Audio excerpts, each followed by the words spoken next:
Calaroga Shark Media. Hello, I'm Johnny Mac with your daily comedy news. Pretty robust one for a summer Sunday. Rumor, Kill Tony could be moving from YouTube to Netflix in a deal being compared to Joe Rogan's $250 million Spotify contract. Apparently, at UFC 303, Tony Hinchcliffe was caught hyping up a supposed deal he was striking with Netflix, said it was comparable to, quote, the Spotify deal, which people assume means Rogan. Back in June, on episode 666, Tony announced that Netflix executives and owners were in attendance, only to be surprised when the audience booed them but cheered YouTube executives. Tony then joked that the crowd may have effed up a multi-million-dollar deal for us. Very, very interesting, which segues nicely into, this was one of those stories I couldn't get to on Friday. If you heard Friday, I told you there's so much going on. This was too long to deal with in what was already a 20-minute episode. A big story in the Hollywood Reporter. And, you know, I've been doing this for a while. I've been doing media a little longer. Some agent, somebody got this thing written, would be my guess. The headline, The War for Laughs, Why Streamers Are Battling for Stand-Up Comics. Platforms from Hulu to Amazon are spending wildly to woo comedians like Nate Bargatze and Bill Burr to put a dent in Netflix's dominance. All right, let's dive in here. My spidey sense is tingling that this is more than the Hollywood Reporter going, hey, we should write an article. What should we write about? Somebody encourage this, is my guess. The Hollywood Reporter writes, at the tail end of June, Bill Burr took the stage in Seattle, blah, blah, blah. But those who know Burr say he wanted to feel important, or at least less like a cog in the wheel at a streaming behemoth, which now spits out specials on a weekly basis and largely relies on internal algorithms to get them seen. Plus, there was an excitement about being on the ground floor of something new. So, Burr inked a deal with Hulu. Timeout. You see what I'm saying here? This to me feels like, I don't know, somebody went, hey, why don't you guys write a nice article about Hulu's comedy? Or maybe somebody's mad at Netflix. I don't know. This really could be, hey guys, what should we put in the August 8th edition of the Hollywood Reporter? How about we write about some streaming comedy specials? Yeah, that's a good idea. I mean, that could absolutely be what happened.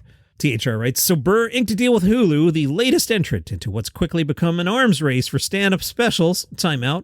You know, if you're a comedy agent, the narrative had been that Netflix was no longer paying the big bucks. So if you're a comedy agent, it's not the worst thing if there's either an arms race or a perceived arms race. You want those comedian salaries to go back up. Time in, THR writes, so Burr inked a deal with Hulu, the latest entrant in what's quickly become an arms race for stand-up specials, one of the few bright spots in an otherwise bleak entertainment landscape. The same companies that have slashed budgets and cut back on series orders are now ponying up as much as 8 figures for stand-up comedy. In fact, Hulu is said to have shelled out roughly $15 million for Burr's Hour, the result of an increasingly common multi-platform bidding war. So also interesting that we're putting a dollar amount. A lot of times you don't see something. So $15 million for an hour of Burr. So how much is Hulu these days? $15? Let's do lazy math here. Do we think 1 million people are signing up for Bill Burr? Maybe, I guess. You know, people used to ask me about the Howard Stern deal. How did Sirius pay Howard Stern $100 million? All right, it was $13. And I would ask people, how many people do you think signed up for it? And people would say 1 million. And I felt that was low. And I go, okay, fine, 1 million. 1 million times 13 is 13 million times 12 months a year is $156 million. Let's give Howard $100 million. And now there's a $56 million profit, plus the ads you sell, plus the goodwill, plus the brand went up. People stopped saying Cyrus. And that's if it were 1 million subscribers. Imagine if it were 2 million or a different number. You'd have to ask the bosses at Sirius. I don't actually know. I can tell you, I worked at Sirius at one point when we had fewer than 1 million subscribers total. And towards the end of my run there, I think we were around 20 million. And I think these days there's around 30 million. So you do the math. So $15 million for Bill Burr? Maybe, I guess. That's a lot of money, Bill Burr. Wow. Mainstay Entertainment's Derek Van Pelt, whose clients include Trevor Noah and Roy Wood Jr., is quoted in this story. Mr. Van Pelt addresses how the comedy landscape had been dominated by HBO and then later by Comedy Central and to a lesser extent Showtime. Mr. Van Pelt says, but no comedian did it to make money back then. It was just an advertisement for the tour, and then Netflix comes along, and all of a sudden it's like, wait a minute, this can be a huge, huge source of income. Yeah? I don't know. I'll ask Kelly Carlin. I'm going to guess George got paid by HBO. Just a guess. I don't know. Could be wrong. The article then talks about how Netflix spent a lot of money. By 2017, executives at other places, including HBO, had raised the white flag. An HBO executive is quoted saying, "It's hard for me to pay exorbitant prices." Back to the article. Now, nearly a decade later, Netflix remains the preeminent buyer, paying anywhere from a $200,000 license fee, which it considers its starter tier for comics like Hannah Burner. All right, so next time you're watching something like, say, Tim Dillon's special that seemed a little homemade and the audio wasn't that good, he probably got $200,000 from it, is what we're learning here, to some $20 million at the Chappelle level. I don't know. If you're paying Burr $15, $20 for Chappelle seems cheap. But the streamer no longer has the same stranglehold on the industry's output because the latter has grown considerably. One report pegged the total number of comedy specials released in 2023 at more than 150. Oh, it's way more than 150. Are you kidding me? WME agency co-head of comedy Mike Berkowitz says, it's interesting, he's quoted in this article, isn't it? "There's now the opportunity for every artist to get what the market value is, and it's no longer one company that's setting the price." Sounds like a sports agent, doesn't he? Yep, same thing going on here. I see what this article is. For comics and their reps, the decision of where to sell a special typically comes down to a combination of money and eyeballs, though other sweeteners include awards potential, turnaround time, and the opportunities beyond the hour itself. My opinion, it comes down to money. That's it. As for the various platforms, all eager to boost and retain subscribers, the appeal is largely the same. It's relatively cheap, prepackaged content that's already been tested on the road. Plus, notes UTA agency partner and head of comedy touring Nick Nucaforo. Interesting that he's quoted in this article. "The comedians not only bring their own fans, but also do the heavy lifting and marketing through their social media and podcasts. Unlike most other talent, comedians have this direct relationship with their audience, and they can grab that audience and bring it with them, which brings a big role in the ability to promote a special." Levity Live founding partner Judy Mormel, whose roster includes Taylor Thompson, Bert Kreischer, and Leanne Morgan, is also quoted in this article. She attributes the explosive demand in part to a lack of comedy alternatives. Judy says they're not making funny movies the way they used to, so people no longer have that relief, so they're coming to live stand-up specials because that desire to laugh is still very much there. Some more numbers thrown around. Bert Kreischer, who grossed more than $30 million on the road in 2023, enough to land him at number 2 on the annual Pollstar chart. That is amazing. Joked that he'll have a short list of people to thank at his funeral, and Netflix is at the top. Berkowitz, remember he's the WME co-head of comedy, said those other places are going to have to prove that they can compete with Netflix in terms of eyeballs and artist relations, or it won't matter how much they're willing to pay. Yeah, right. Hey, Mr. Berkowitz. Well, I got 2 deals here. Netflix wants to pay me $200,000, but Joe's streaming service wants to pay me $500 million. Now, we should go with Netflix. I think it'd be best for your career to take the $200,000. Get out of here. Get lost with that quote.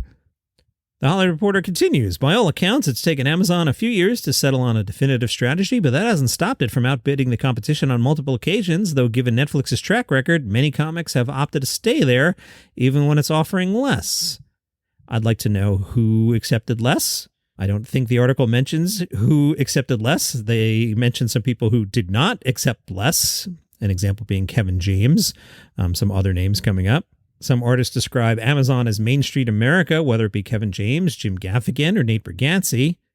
Amazon's head of content acquisition, Chris Manzanillo, doesn't argue with the Main Street thing, but he points out Jimmy O. Yang and Tig Notaro as recent successes. According to Nucaforo, who's the touring agent for Gaffigan and Bargatze, who were both previously at Netflix, so let's not act like people aren't switching from Netflix to Amazon, okay? Let's not act like that. The former served as a test case for Amazon's viability, and from what we learned on Gaffigan, we knew that Nate's sensibility and its humor could really thrive there.